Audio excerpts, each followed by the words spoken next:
O primeiro cinema. 2 décadas de grandes transformações, reorganizações e desenvolvimento nessa maneira de se fazer arte. Esse documentário vai analisar o contexto e a linguagem do primeiro cinema.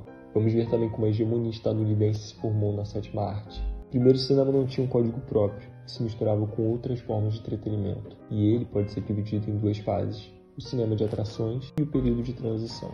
Vamos falar agora então sobre algumas personalidades que se destacaram nesse período da história do cinema.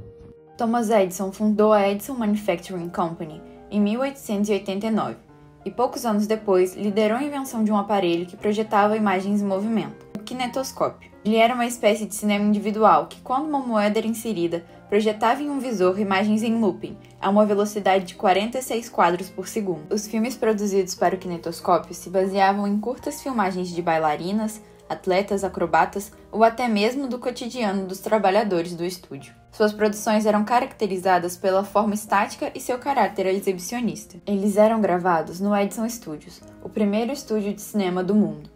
Era uma sala com as paredes pretas e com teto retrátil, o que possibilitava as gravações com a luz do sol, e recebeu o nome de Black Maria. Depois da chegada do cinematógrafo dos Lumière, Edison parou de investir no kinetoscópio e comprou a patente do vitascópio para se inserir no sistema criado pelos irmãos. Esse aparelho não conseguiu entrar no mercado cinematográfico por ser um projetor pesado que precisava de energia elétrica. Em 1905, surgiram os Nickelodeons, que eram exibições de filmes em grandes galpões. O ingresso custava somente um níquel, por isso seu nome. Eles fizeram extremo sucesso entre a classe operária, virando a diversão mais barata do momento. Ele tornou a atividade cinematográfica verdadeiramente industrial por conta da crescente demanda, possibilitando sua expansão por todo o país. A partir desse momento, as companhias passaram a se dividir entre diferentes setores de produção. Assim, a Edison conseguiu finalmente se inserir na indústria com o vitascópio. Seu aparelho se tornou o mais vendido até o fim da primeira década do século XX. A partir daí, a maioria das produções de Edison tentava competir com os Lumière. Durante esse período, ele lançou produções que ficaram para a história, mas mesmo assim, os filmes estrangeiros ainda eram mais influentes. Não só isso, mas também eram os dominadores do mercado internacional. A França era a maior provedora, e sua mais poderosa companhia era a Pathé, que por conta da pequena demanda de seu país, se expandiu pelo mundo. Sua maior concorrente era a Gaumont, que possuía o maior estúdio e criava filmes de comédias, melodramas, filmes históricos e seriados. A indústria italiana também foi de grande importância para a produção e exibição internacional. Apesar de seu início tardio, poucos anos depois de seu surgimento, ela já competia com as produtoras francesas e estadunidenses, assegurando seu lugar na indústria com seus dramas históricos.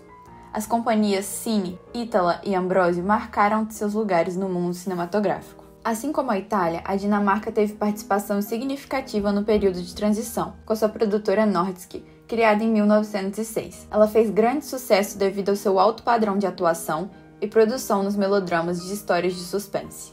A Alemanha também marcou o início do cinema, com espetáculos de fotografias vivas e curtas em shows de variedade.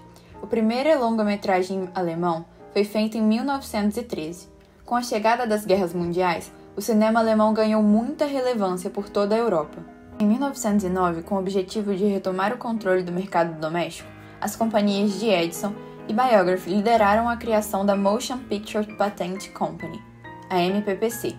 Ela procurava regulamentar a distribuição e a venda dos filmes. Para isso, limitaram o número de importações de filmes estrangeiros e estabeleceram um preço padrão para o rolo de filme. A MPPC permitia que cada companhia lançasse 3 rolos por semana, que não poderiam ser comprados, somente alugados pelos licenciados. Para que essas ações fossem possíveis, foi necessário transformar o cinema do teatro dos operários no entretenimento de todas as classes sociais, e assim ampliaram sua audiência e o preconceito do público contra os filmes estrangeiros. Por isso as produções eram anunciadas como divertimentos morais e educativos.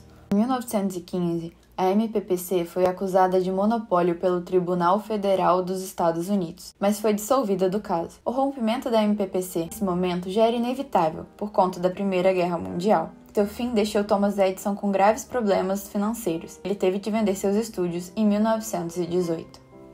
Você com certeza já ouviu falar sobre os irmãos Lumière. Conhecidos como os pais do cinema, Auguste e Louis Lumière foram um dos primeiros a realizar uma exibição paga e pública de um filme. Foi em 1895 que eles criaram o cinematógrafo, que revolucionou a forma de captação e projeção de imagens em movimento. O cinematógrafo era capaz de registrar e projetar imagens em movimento em uma velocidade de 16 quadros por segundo. Seu sucesso imediato se dá por ser pequeno e não precisar de energia elétrica. Ele possibilitou a realização de filmes fora de estúdios, com cenários diferentes e ao ar livre. Em 28 de dezembro de 1895, Auguste e Louis Lumière organizaram uma demonstração pública do seu cinematógrafo no Grand Café de Paris, onde apresentaram uma coletânea de filmes curtos. Essa exibição foi um marco por mostrar uma forma de imagem em movimento totalmente nova. Os espectadores se assustaram com o filme A Chegada do Trem na Estação, achando que a locomotiva gravada iria sair da tela e invadir a sala, por nunca terem experienciado algo parecido. Mas, ao terminar a sessão, ficaram encantados com a magia do cinema. As produções iniciais dos Lumière eram documentais, sem nenhuma integração ou narrativa. Elas apenas representavam situações cotidianas e rotineiras, como é o caso do filme A Saída dos Operários da Fábrica Lumière, que mostra a movimentação de trabalhadores saindo da fábrica da família. O curioso é que, apesar de mostrar a realidade dessas operárias, a cena foi fortemente planejada. Os irmãos fizeram diferentes takes, mudando os elementos de cena até ficarem satisfeitos com o resultado final.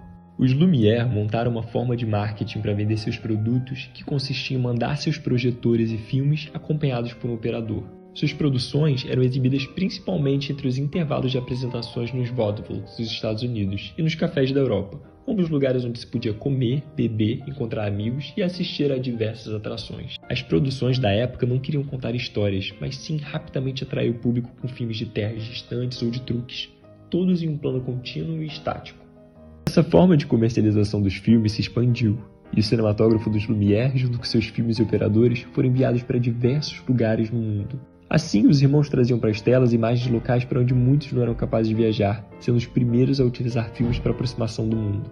Algo que hoje em dia encontramos facilmente na internet, em vídeos no YouTube ou imagens no Google Maps. O ápice do cinema dos Lumière foi no cinema das atrações. A dupla procurava chamar a atenção do público no meio de tantas atrações dos vaudevilles. Eles exploraram diversas formas de impressionar sua audiência, como a demolição de um muro, em que exibiram a cena da demolição de um muro ao contrário, deixando seus espectadores chocados com o reerguimento da construção. Uma das primeiras ficções foi O Regador Regado. Esse filme é considerado a primeira comédia do cinema e mostra que é muito comum a mistura dos gêneros documentais e ficcionais. Por ter sido um grande sucesso, essa fórmula se repetiu em mais alguns filmes.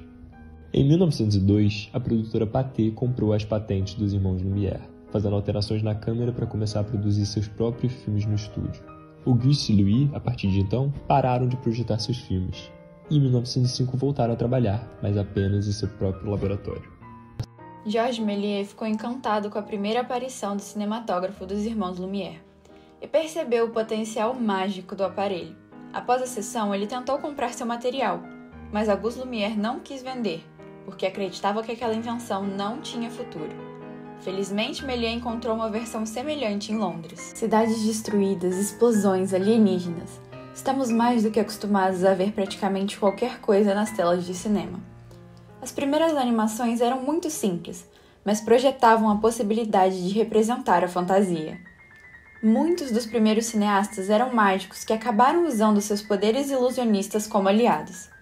Quanto mais surpreendentes fossem as imagens, maior era o sucesso da produção, razão pela qual não é de se estranhar que um mágico profissional se tornasse o pai dos efeitos especiais. O universo diabólico e acelerado de Méliès, em que diabos, esqueletos, fantasmas e demônios ganhavam vida, empolgava o público que clamava por mais. Para aproveitar o sucesso, Méliès construiu um estúdio de cinema nos arredores de Paris, com vestiários para atores, depósito, alçapões e equipamentos de filtragem de luz. O estúdio foi usado por Méliès até o fim de sua carreira. Assim, ele criou sua própria companhia, a Star Film, e nas 2 décadas seguintes rodou cerca de 1000 filmes. Superimposição, transição gradual, montagem, planos de fundos pretos, closes em slider, efeitos teatrais e pirotécnicos foram grandes aliados de seus filmes. Ele também utilizava as paradas para substituição, que interrompiam o funcionamento da câmera para substituir objetos ou pessoas no campo visual, e em seguida retomava seu funcionamento, dando a impressão de que as coisas haviam magicamente desaparecido. Daí o termo trick films ou filmes de truques. Pesquisas mais recentes nos negativos de Méliès mostraram que as paradas para substituição eram produzidas por um detalhado trabalho de corte e colagem, rebobinando o múltiplo da película para produzir várias sobreimpressões. Em Um Homem com a Cabeça de Borracha, ele brinca com a perspectiva e efeitos de câmera. As técnicas de filmagem de Méliès escondiam um tesouro de engenhosidade. Os filmes de truques permitiram que Méliès criasse cenas que não teriam sido possíveis em um palco, como os corpos dilacerados, achatados e explodidos, cabeças e membros separados enquanto o personagem ainda estava vivo, stop tricks e objetos flutuantes. 1902 foi um dos melhores anos para Méliès. Naquele ano ele criou o filme mais famoso de sua carreira, Viagem à Lua. O filme tinha truques incríveis e ambiciosos, nunca vistos antes. Conquistou o mundo. O público lotou as sessões e ele foi imediatamente distribuído em centenas de cópias pelo mundo inteiro. Ele foi o primeiro filme de exportação. A primeira tomada mostra a cena vista do espaço, em que a nave aterrissa com um cisco no olho de uma lua de feições humanas. Na cena seguinte, repete-se a chegada do foguete agora vista da superfície lunar. Essa técnica era chamada de encavalamento. Ela era resultado da vontade dos cineastas de preservar a integridade dos planos e enfatizar ações importantes ao mesmo tempo. Nesse filme, Méliès encarna um mágico que aumenta o tamanho de cartas de baralho e transforma as figuras em pessoas reais. Há inúmeras transformações que chamam a atenção do espectador. Ele se dirige diretamente à câmera, no exemplo claro de inclusão do espectador no espetáculo exibicionista, típico do cinema de atrações. O ano de 1908 marcou o pico da carreira de Méliès, quando ele criou mais de 50 produções em um ano. Porém, em seguida, ele foi rapidamente ultrapassado pelo sucesso mundial do cinema. Em 1912, ele criou seus últimos 3 filmes encomendados pela influente empresa cinematográfica Pathé. Todos eles foram um fracasso. O público não queria mais assistir histórias fantasiosas. Além do mais, a Primeira Guerra Mundial deu um golpe fatal no cinema europeu e favoreceu o surgimento dos grandes estúdios de Hollywood. Méliès teve de jogar a toalha em 1923 por não ter dado à sua companhia uma dimensão industrial. Arruinado, teve de vender seus bens e latas de filmes. Ele foi forçado a vender também seu estúdio, que foi destruído após a Segunda Guerra Mundial. Infelizmente, restaram até os dias de hoje apenas pouco mais de 50 filmes do cineasta. Seu legado vive até hoje. O diretor Martin Scorsese recriou a história de Georges Méliès no filme A Invenção de Hugo Cabret, que foi premiado com 5 Oscars em 2012. Os truques de Méliès inspiraram os efeitos especiais modernos, mostrando que os mestres de Hollywood nunca se esqueceram dele. Os novos historiadores têm ajudado a derrubar o mito de que filmes de Méliès e dos Lumière originaram 2 tendências opostas do cinema: o documentário e a ficção. Nessa visão, os filmes de Méliès representariam a vertente ficcional do cinema. Já os filmes dos Lumière seriam a origem do que se chama de realismo documentário. Mas essa distinção não é muito precisa no primeiro cinema. A mistura entre esses 2 registros era considerada normal pelos espectadores. É mais produtivo entender os primeiros filmes pelos assuntos que foram retratados do que por uma distinção de gênero.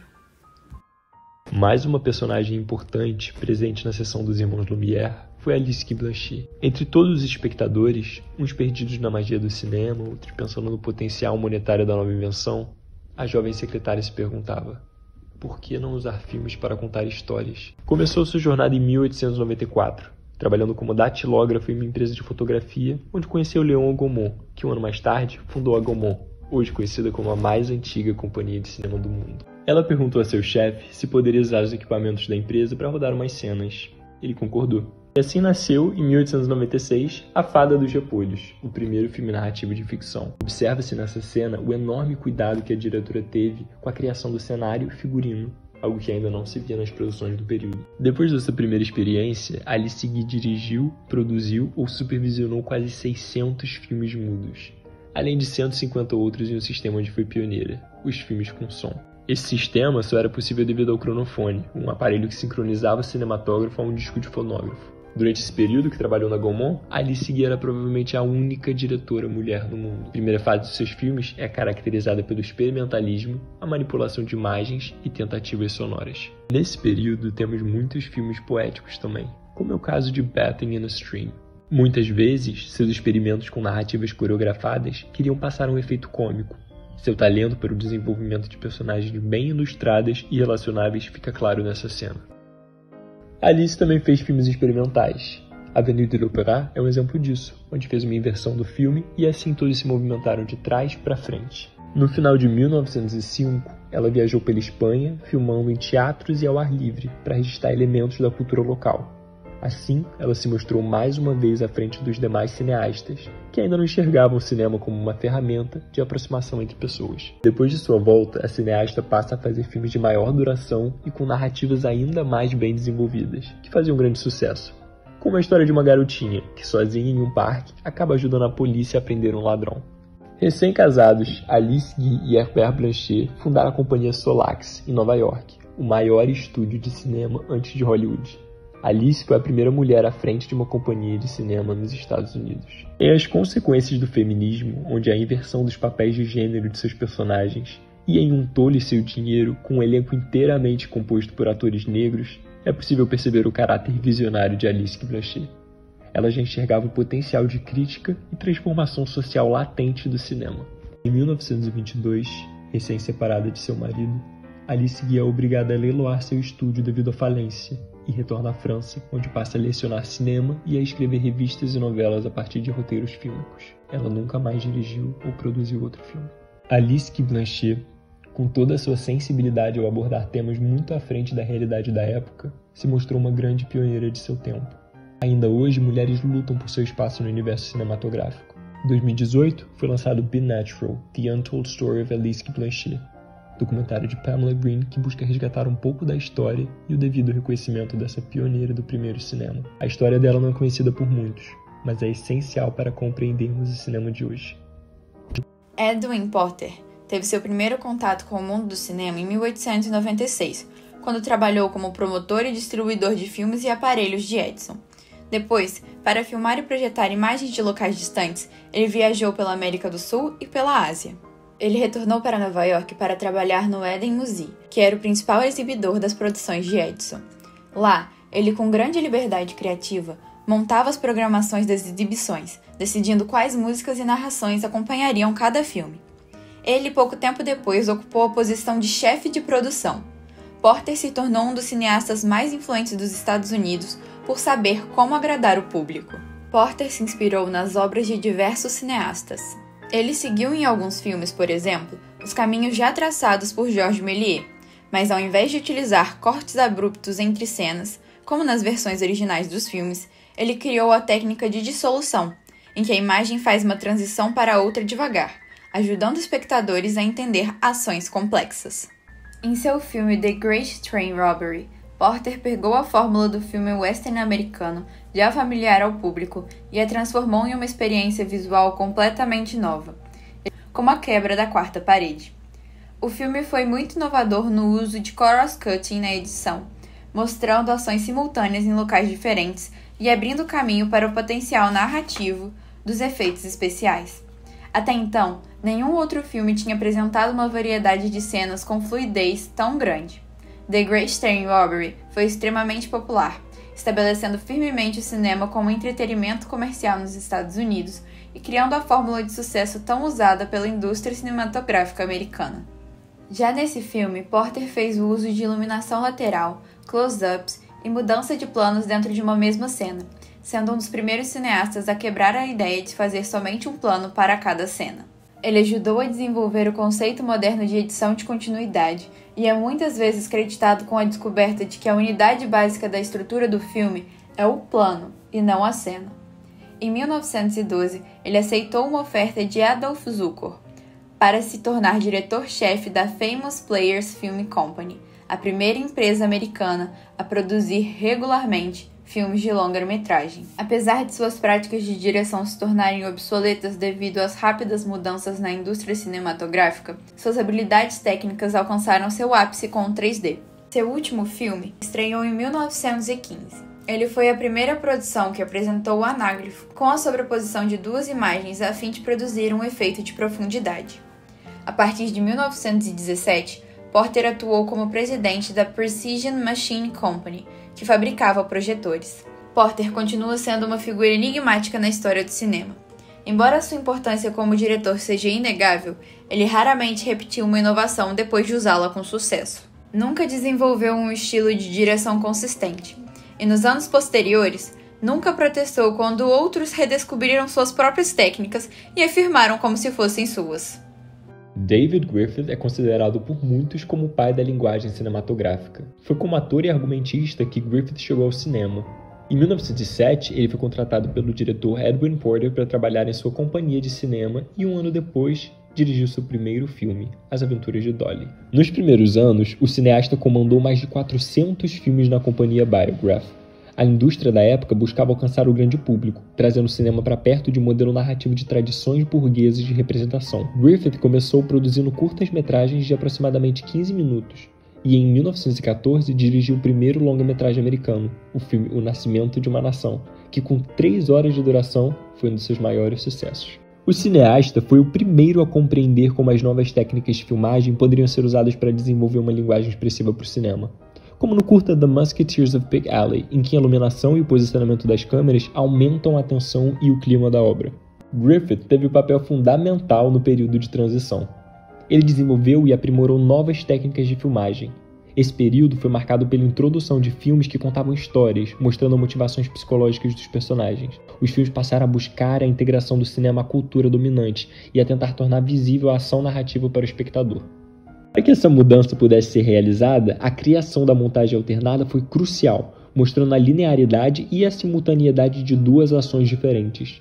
Griffith se destacou ao desenvolver esse estilo de um jeito original e revolucionário. O diretor tornou essa técnica um método narrativo importante para criar cenas de suspense. Um grande exemplo é sua obra The Lonely Villa. O filme alterna cenas de ladrões e de um médico e sua família, reforçando a sensação de simultaneidade por meio de uma ligação telefônica.